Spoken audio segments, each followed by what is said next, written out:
Hello, and welcome to Scaryside.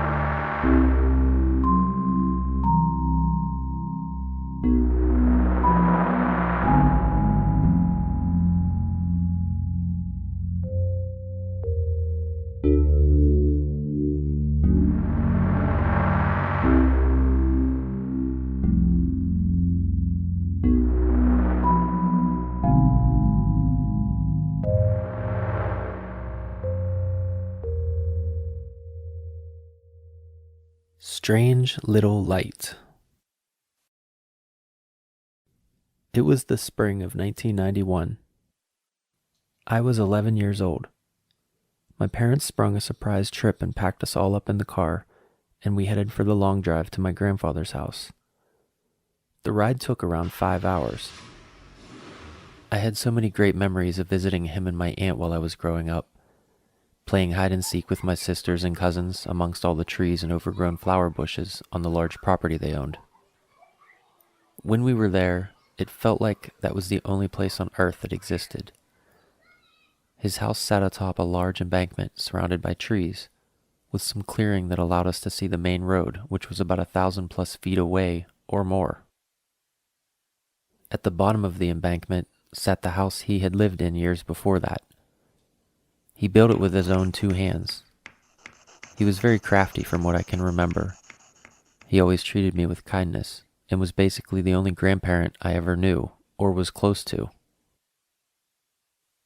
Unfortunately, this time wasn't one of those kinds of trips.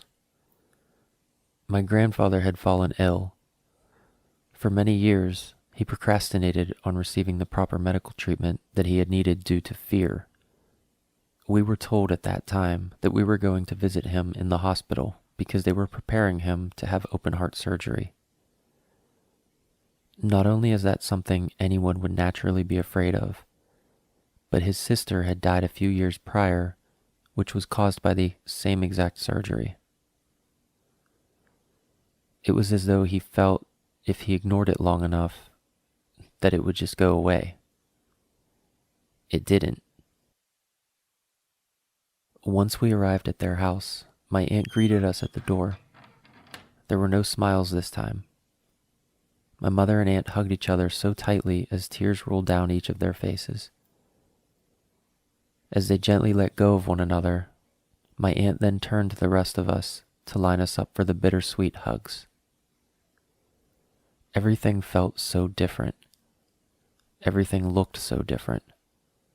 The air even felt thicker than usual. It was odd not seeing my grandfather sitting in his favorite rocking chair and listening to him tell his stories and hearing all the laughter in the house. After a few hours, we all got ready for bed. It was a little cramped since there were other distant family members also staying there. I loved seeing everyone, but bedtime was an uncomfortable hassle. My mother, my sister, and myself all slept in a twin-sized bed, which, to say the least, was definitely not ideal. My father took one of the sofas in the family room. Every day during our stay, we would wake up before daybreak and head to the hospital to visit my grandfather. His surgery was still days away, but he wasn't healthy enough to remain at home.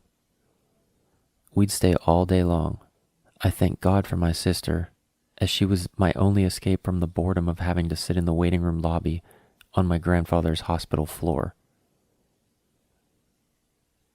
We were stuck watching grown-up TV, such as news or soap operas, for several hours at a time. It was mind-numbing for an 11-year-old kid who had way too much pinned-up energy and having nowhere to use it. So, my sister and I resorted to exploring different areas of the hospital. I don't know how we didn't get into trouble, but luckily we steered clear. At one point, out of pure boredom and in some desperate need of some excitement, we rounded up some courage to hit the letter M while in the elevator, which was of course the morgue. Maybe we would see a dead body, we thought. But the one time we did actually hit the button and took one step out, we rushed back into the elevator as though our lives depended on it. Days passed, and it felt like this was how life was going to be from now on. The atmosphere had thinned a little, and everyone was capable of acting as though everything was normal most of the time. I guess when you're a child, you live in your own little bubble and just adapt to your environment, which was exactly what my sister and I did. All the grown-ups mingled with each other and made sure not to mention the negative stuff that was going on in front of us kids. Finally, the day had come for my grandfather's surgery. The thought that we might lose him was yet again heavy on everyone's minds, which made the atmosphere thick once again.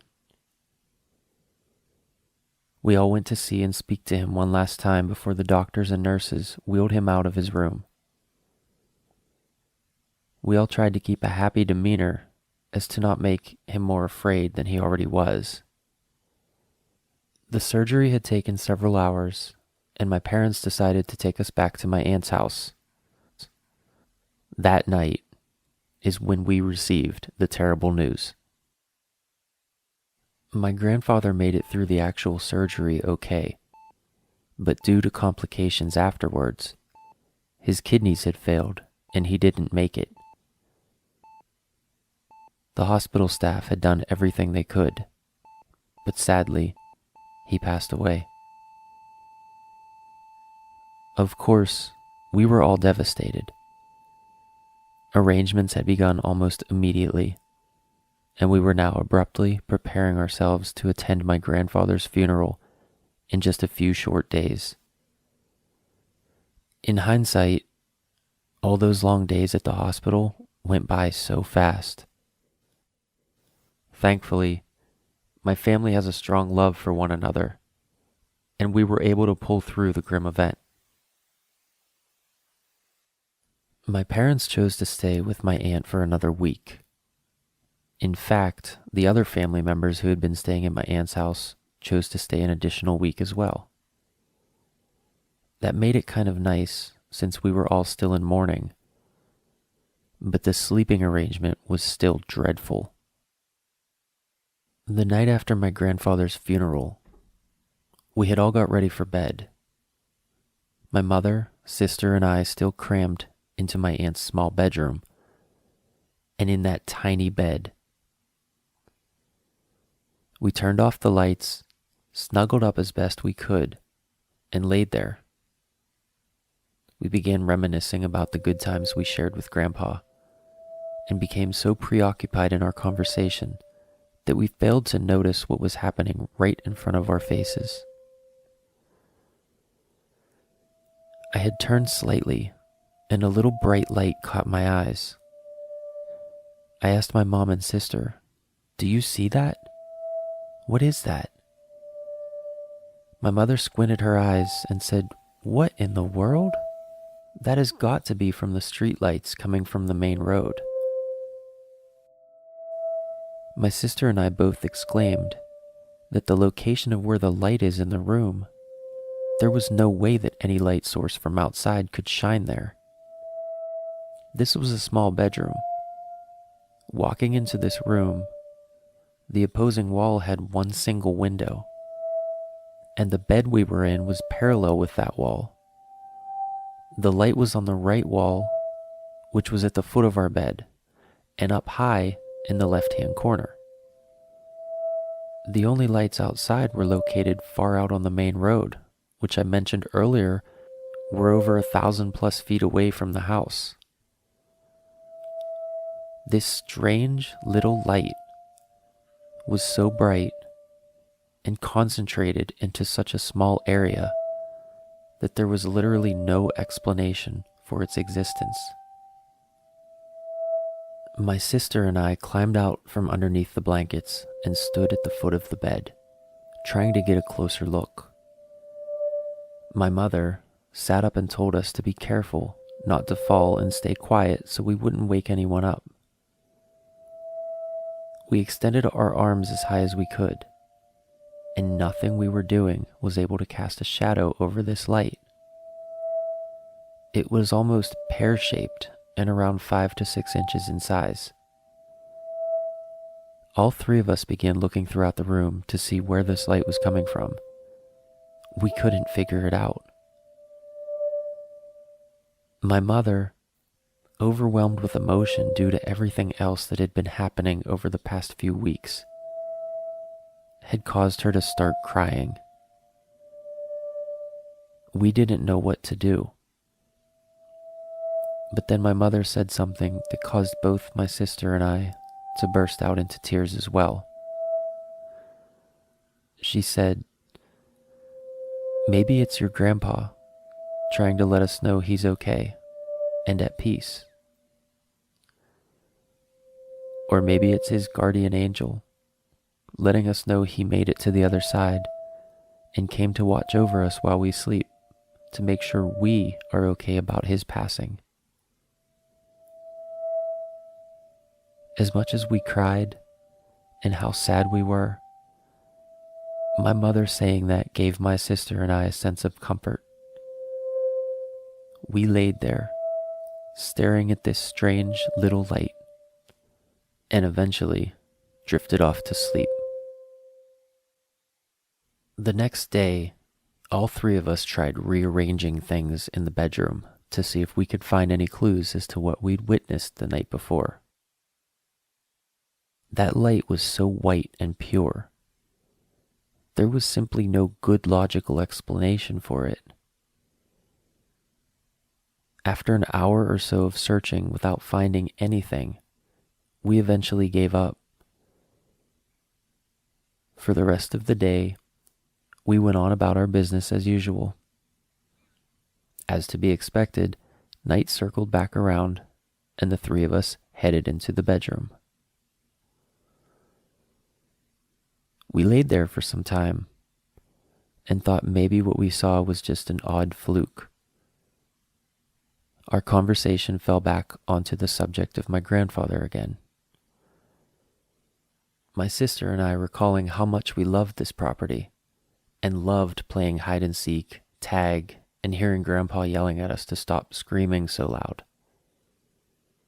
We laughed at that. And all of the sudden, again from out of nowhere, the little light returned. As I tell this story, it makes sense that it would appear at the moment we began speaking about the lovely memories we had of him. Maybe it was him, or maybe it was his angel. Either way, on the third night, the strange little light appeared and visited us again for one last time. After that, it never again returned. Even that was kind of sad in a way, but whatever it was, it helped us move on and allowed us to truly believe that Grandpa was at peace and wasn't in any more pain. And in doing that, making sure we were okay too. If anyone has ever experienced something like this before, we would love to hear about it. Please comment or email us at scarysidetales@gmail.com. And don't forget to subscribe if you enjoyed this story.